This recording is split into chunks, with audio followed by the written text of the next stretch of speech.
over chapter 6 page, and then we'll do our vocab for 7 and start reading. So, get your packet out and open for me. It looks like you just had 2 little parts to do for homework, okay? So we had the stop and jot and the point of view. Let's go over the point of view first. So we were talking about that car scene with Marty and Judd. What did you think about it? What was your point of view on that part, that scene? Adam? I feel bad for him, but there is like no way to change it. Like just like Judd said, it is what it is. Yeah, so you can feel bad for Judd, but it is what it is. What it is. So you're kind of like a mix of both of them, aren't you? What it is what it is. I like that. It's really cool to think of it like it can be both ways. Rose, did you do something different? I think that Judd is thinks Marty is like suspicious. I think Judd thinks that Marty had Shiloh in his. So Judd's trying to like break him down so he. So you don't think Marty writing back, Judd wasn't doing that to be nice. You're thinking he was doing it like with an ulterior motive. Ooh, maybe. So we're thinking about that. Maybe it wasn't just to be nice.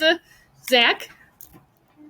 I think maybe he did to make Marty think he was sweet and that he wanted to own the dog.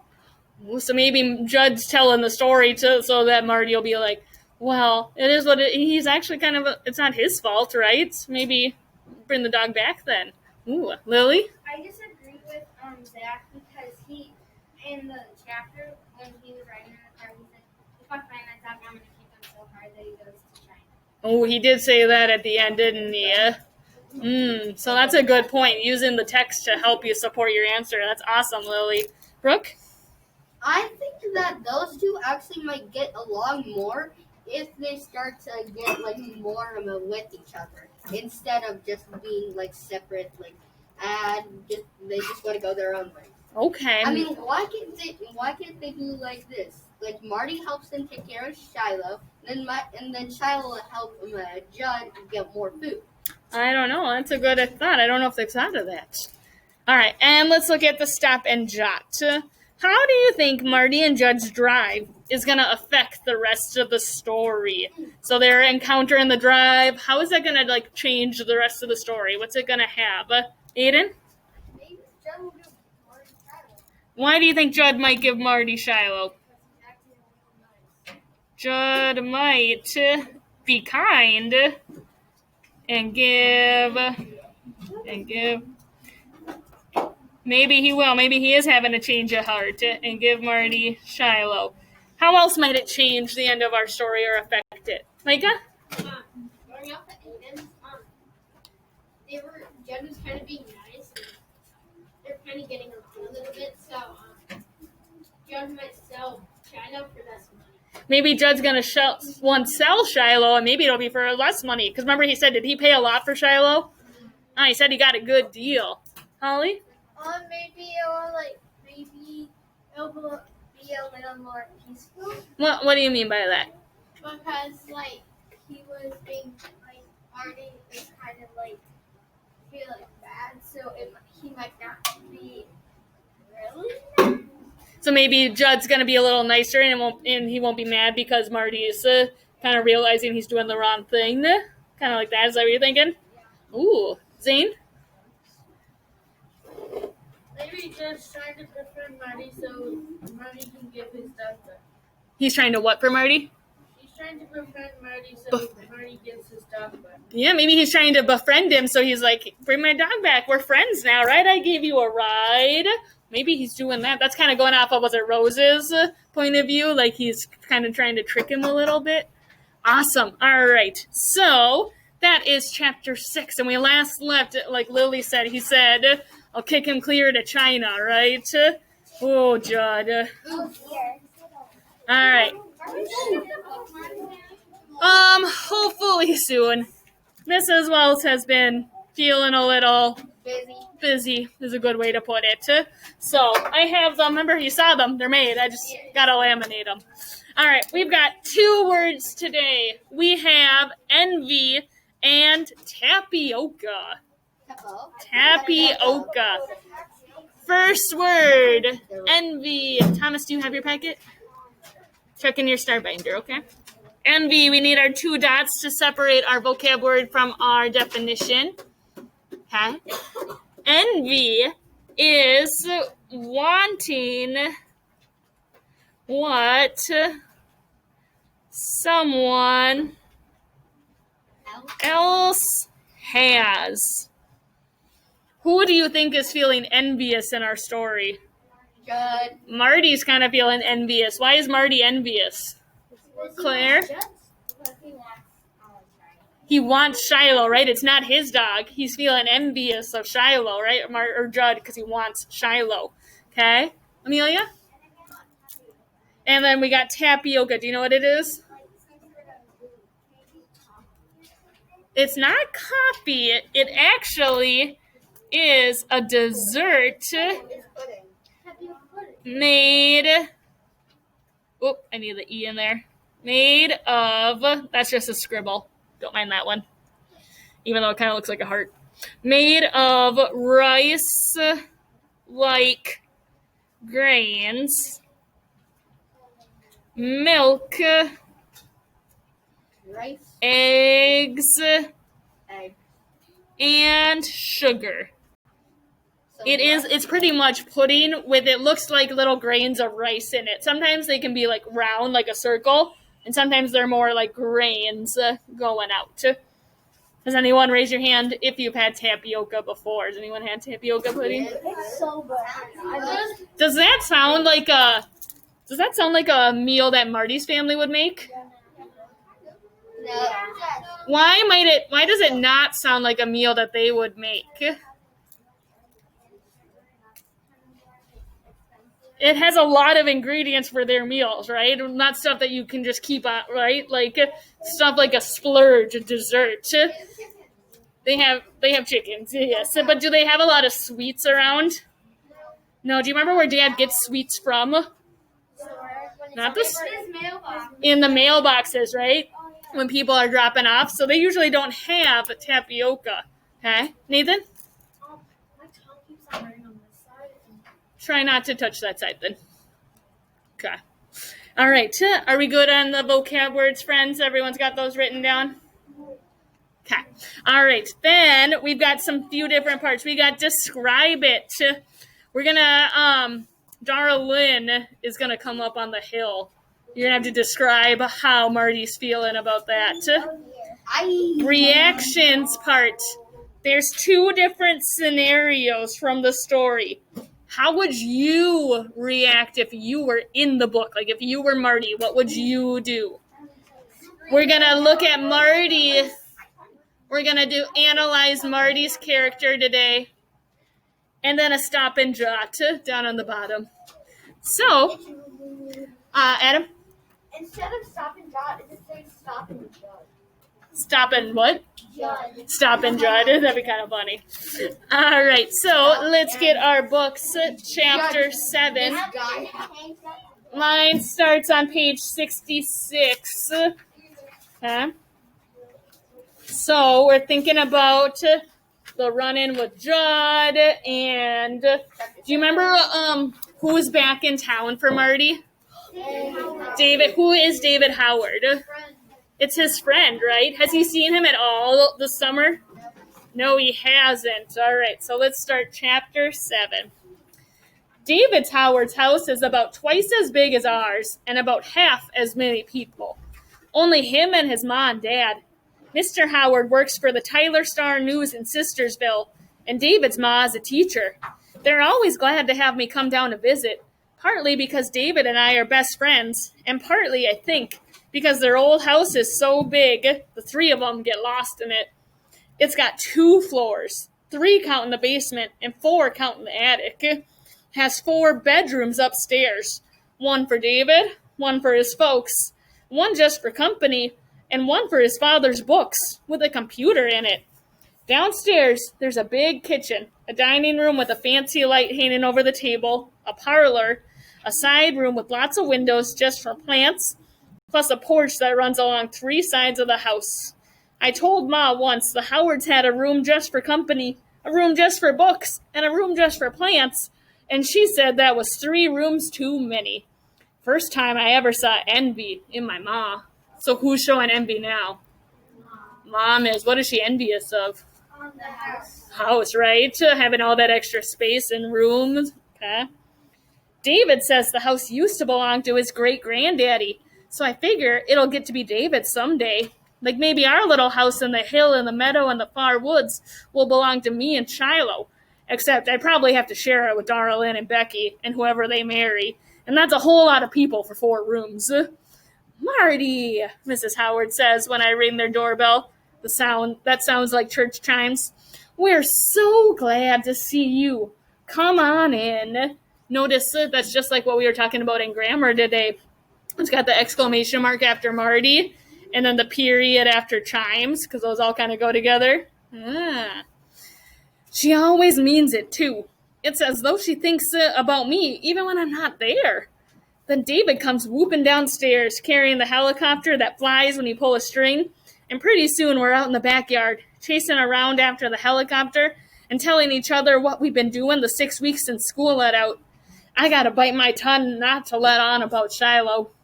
We sit on David's back steps and eat popsicles his mom made out of pineapple juice.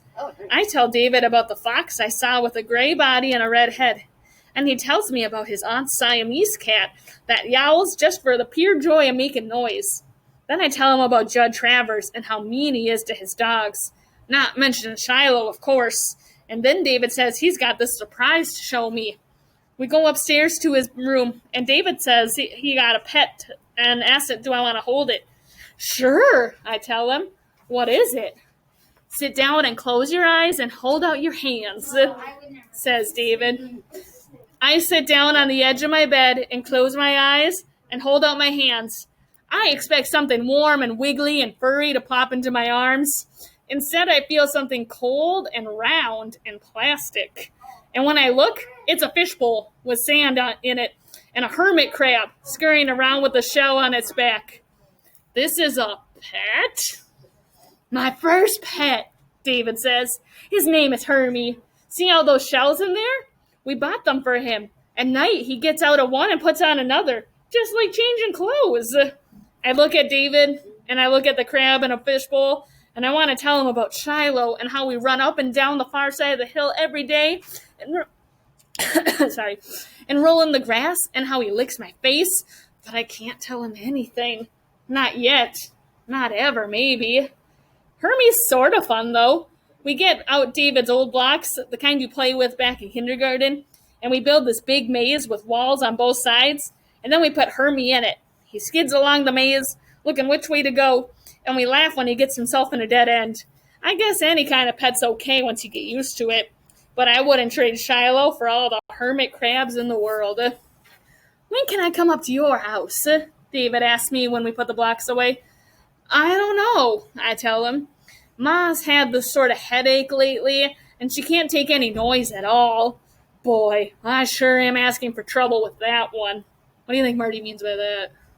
He's lying. He's lying again, isn't he? We should stay out on that big hill. We could stay out on the big hill, David suggested. Chase around in that field, play lookout. Don't think we ought to till she's feeling better, I say. I'll let you know, but I can come down here again next week, maybe. I tell Mrs. Howard I gotta be home by late afternoon to help out, and she says surely I can stay for lunch, which is what I was hoping. I sit down at the table with placemats, which are little doll-sized tablecloths, one under each plate.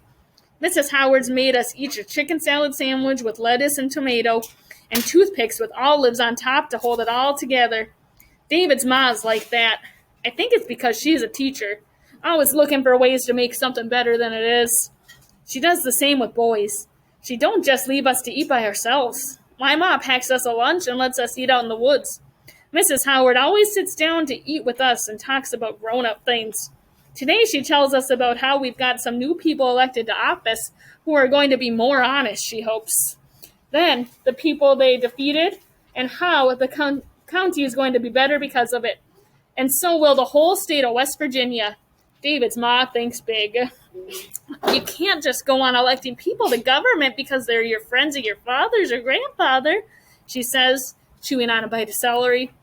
Mostly I'm thinking about the food. I eat every bit of my chicken sandwich. I'm so hungry, I don't even save some for Shiloh. Then I'm ashamed of myself. Mrs. Howard notices the way I pick up every little crumb, and she says, I've got enough chicken salad left for another half a sandwich, Marty. Would you like it? Sure would taste good on the walk back home, I tell her, and she sets right to work wrapping it up for me. Shiloh's dinner, I tell myself. But lunch isn't over yet. After the sandwich, there's tapioca pudding and chocolate-covered graham crackers, which I love almost as much as Christmas. I don't see any way to get the pudding to Shiloh, so I eat that. But I ask, can I take a couple of cookies along to eat on the way home, too? And she opens the sack and sticks in 6 cookies. Ma would have blushed with shame if she heard me ask this, but seems I'm at the point where I'll do most anything for Shiloh. Why would Ma be ashamed of that? It's kind of like he's taking food, right? He's kind of like stealing it. They are, but is it for him? Yep. A lie don't seem like a lie anymore when it's meant to save a dog. And right and wrong's all mixed up in my head. Worse than that, when I leave David's house, I don't even head for home. First, I go down the street to the corner store and ask Mr. Wallace, does he have any sort of old cheese or lunch meat he can sell me cheap? I got 53 cents for the cans I collected so far that Dad turned in for me, and I show Mr. Wallace how much I got. Well, Marty, let me see what I can find back here, he says, leading me into the little room behind the counter. He's sort of talking without looking at me, the way folks do when they don't want to embarrass you. I got some stuff here that's not exactly spoiled, but it's too old to sell. Wouldn't want your family getting sick on it, though. I blush, because my dad would die of embarrassment if he knew what Mr. Wallace is thinking. What's Mr. Wallace thinking? Who's the food for? He thinks it's for... Who's them? He thinks it's for the family, right? And that's why he's acting kind of embarrassed, like, I'm not really going to look at you. He doesn't know it's for the dog. So Marty's getting into all sorts of trouble today. He thinks I'm buying this dog for this food for our supper, but there's no way in the world I can let on about Shiloh. I give him all the change I got, and he lets me have a big hunk of cheese, moldy on one side, a carton of sour cream, and half a package of frankfurters that somebody opened and bought 5 of. I'm happy as a flea on a dog. Somehow I know without asking that Mr. Wallace isn't going to go telling folks about it, because people around here tend to keep quiet out of someone else's business. Next problem I gotta solve, though, is how to keep all the stuff from spoiling in the July heat. Can't keep it in our refrigerator, or Ma would notice right off. When I get home, Ma's ironing and watching TV, and Darlene and Becky's out on the front swing with paper dolls spread all over the place. So I fish around out in the shed till I find me an old high-C can. I sneak off up the hill with the can and all the food I got with me. Then, with Shiloh watching, I put a rock in the bottom of the can to hold it down, set it in the cool stream, surround it with rocks, and put the container of sour cream, the frankfurters, and the cheese and cookies in there. Put the plastic lid on and set a large rock on top to keep the raccoons out. I'm so proud of myself, I like to crow. What does that mean? Does it mean like he wants to be a bird? Yeah, also yellow. Kind of yell. Yep, to crow means like to yell out. He's so excited. Hungry again, too. But that half chicken salad sandwich from Mrs. Howard is Shiloh's dinner, and I give it to him right off. After that, Shiloh and me go on a good long run over the meadow on the far side of the hill. And after I take him back, put fresh water in the pie pan, and love him good, I start down the hill. Halfway to the bottom, here comes Darlene. What you doing up here? I ask her, heart starting to thump. Just wanted to see what you're doing, she complains. You go off up here every day almost. You leave Becky by herself while Ma's ironing? Becky's okay. She turns and follows me back down the hill. Shiloh, up in the pen. Don't make a sound. That's how smart a dog he is. Well, I was looking for that snake again, but he's hiding from me good, I tell her. You still didn't get him, she asks. And when I look back, she's got her eyes to the left, then to the right. You didn't even take your snake stick, she says. She's a smart one, too. Got me a stick up on the hill, I tell her. How many snakes you figure are up there, Marty? Oh, about 29 that you could see. Baby snakes all over the place, though, hiding, growing into big ones all the time. Darlin's walking past her now, hurrying to get on by me, watching every place she sets her foot. What can we kind of infer about Darlin? She hates snakes. I don't feel good about the lies I tell Darlin or David or his ma, but don't feel exactly bad neither. If what Grandma Preston told me once about heaven and hell is true, and liars go to hell, then I guess that's where I'm headed. But she also told me that only people are allowed in heaven, not animals. And if I was to go to heaven and look down and see Shiloh up below, head on his paws, I'd run away from heaven for sure. And that's the end of chapter 7. No. Oh. It's starting to get so good. It is. So, we met a new family, didn't we? Whose family did we meet? David. The Howards, David Howards. Are they rich or poor? They might be, but if you had to pick one, which one would you pick? They're more towards the rich side. Why can we infer that they're more towards the rich side? Ryan? Because they had like a really big house and they could make like all these desserts and stuff. Right, they had like 2 desserts with lunch. They have the house with all the extra rooms, one even just for books, right? They also have what's in that room with books? A computer. Why does that show that they're rich? Because not many poor people can afford a computer. It's time. Think through, what is Marty's family? Do you remember? What is Marty's family saving up to buy for the house? A telephone. So they don't even have a telephone. And David Howard's family has a room with just computers and books in it. Does that show a big difference in their families? Right? And they're what? The mom from Marty's family Uh-huh. doesn't have a job. Well, from now we don't know. Right. And the dad's just a mailman. Right, Dad's a The man. other family, the mom's a teacher, and the other guy's like a radio guy. Yeah, he works for like the news station, right? And our Marty's mom kind of gets work from home when she can, right? She did that one day of like stuffing envelopes, and that was all the work we've really, other than like housework, right? She doesn't have like a job per se that she gets paid for. Micah? It says that they have like a fork that covers 3 sides of the house and like finished eating vegetables. Yeah, they got a lot of good details from that. That's awesome. Amelia, you stretching? Okay. All right. Let's see. What do you think Marty's mom and dad would think about him asking for food from the Howards and then from the store? Remember how he went in and bought? What do you think mom and dad would feel? What would they feel, Adam? Like ashamed. Ashamed? Why would they feel ashamed? Because they find out about Shiloh and they found out that he would be giving it to the dogs, they would be even more ashamed of him because when you're just giving yourself that food.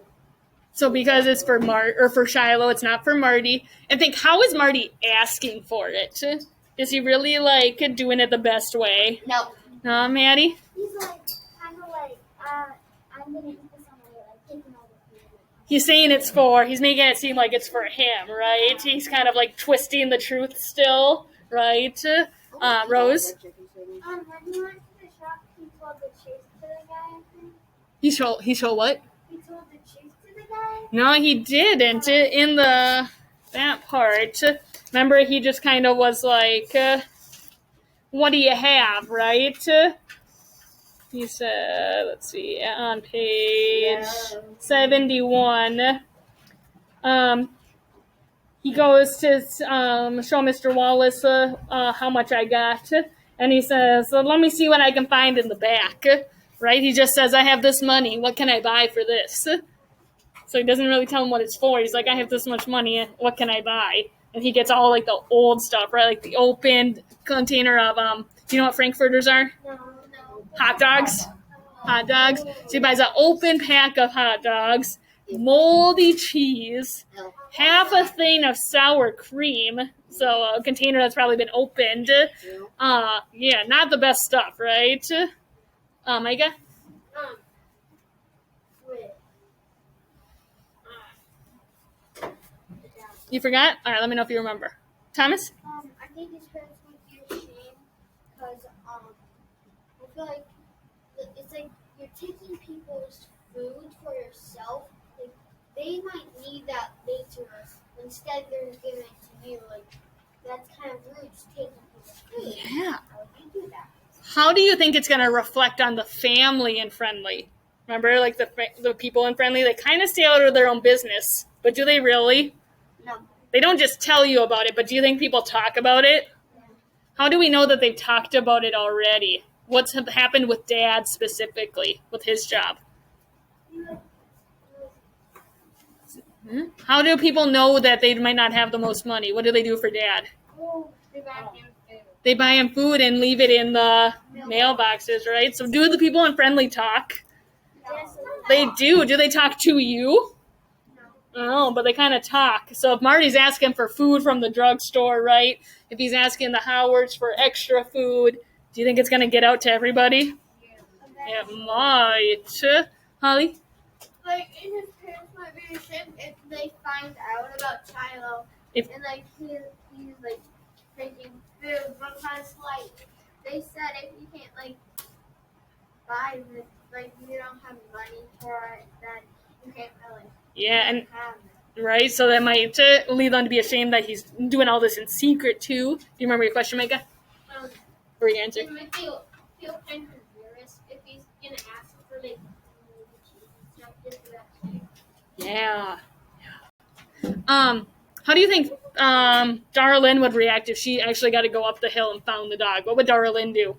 Mommy! Why do you think, Lizzie, why do you think that? Because she would know that he was keeping Shiloh. You think, because She's young. she's young, right? She's littler than Marty. Marty's probably, what is he, about your 11. age? 11, so she's probably, what do you think, like 9 or 8? I think more like a 7. Was she 5? I thought that was Becky. No, Becky was like 3. Like, okay, so Darlene's like 5. So imagine, does anybody have a kindergarten, like, sibling or anything? Imagine if they found a dog. What would they do? Run till...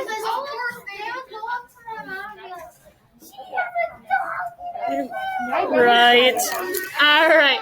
Let's... I think she would be more confused. Like, I think this dog is here. Let's look over our character analysis for Marty. So, we've learned a lot about Marty, and he's changed a lot in this chapter, hasn't he? What could we say to describe Marty? We need at least 4 adjectives. The more, the merrier. Lily, what are you thinking? Probably like he's kind of a liar. He's kind of a liar, right? He's starting to lie more. Maddie? Like selfish. Selfish. How is he being Ow. selfish? He's trying to save the dog. No, he's like getting like to Is he thinking about the family? no. He's thinking about the dog, but everything's kind of for him and Shiloh, right? He's being a little selfish in that way. I agree. Zane? He's kind of being a little bit like a thief, right? He's kind of stealing. He's paying for it, but is it really what he should be doing with the food? No. Brooke? I think he's kind of a bit like a little bit rude because he was not really using much of his manners in a good way. Yeah, he didn't have many manners on. He's starting to get kind of rude, right? Is he being, Micah? He is kind of being a little bit greedy. A little greedy. Why do you think greedy? Because they're just sitting out on the porch eating popsicles. Right? They're just sitting out there having popsicles, and he's like, ooh, yeah, I'll keep having all these treats. Do you think he's being secretive? Yes. What does secretive mean? No clue. Like, What does it mean, Isaac? like good secret. He's keeping a lot of secrets. Like, I've never seen a person keep this secret This long, or this many secrets. I always tell a secret to my friends. Okay. All right. Any other words you could think of for Marty for now? Did he, just because he changed to these character traits, does that mean he lost his other ones? No. Is he still that caring, kind boy? Yes. Yeah, but sometimes we start to get a little muddy and have both, right? All of these are Right? They start to look a little bad, but does this mean he's a bad character? No. No, remember, he's doing it for that reason. Holly? He's still like caring for the dog. He is still caring, so we can add that in there too. He's still caring. He's spending his time with Shiloh and making sure Shiloh's getting fed. Shiloh's getting fed. I kind of combined both words. All right. So 4th grade friends, I think I'm going to have you do the rest of this for homework. Okay. Micah's got one more. He's kind of creative. Ooh. He made the fence. What else? What did he do in this chapter that was pretty creative specifically? Amelia? So he like made this can and put it in the crates to like make all the food cold. Yeah, he found a can and put it in the cold water to keep it cold. That was pretty creative, right? Because you can't store it in the house. Because what's going to happen if it goes in the house? Mom and Dad are going to find out. Claire? Another trait? He is smart. So smart. He's thinking through stuff, right? He doesn't just react. He kind of thinks 2 steps ahead, doesn't he?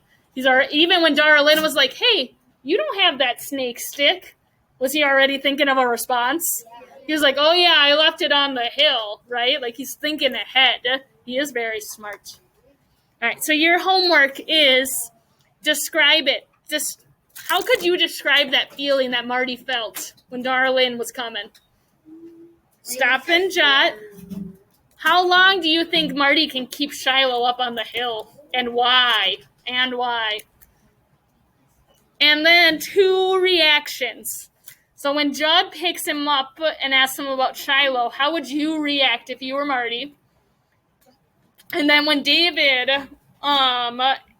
keep asking it to go on the hill, remember, he was like, we can go out on the hill. And when can we go over to your house? How would you react if you were Marty? It's hard to read. Okay. Oh dear. So that is your homework for today.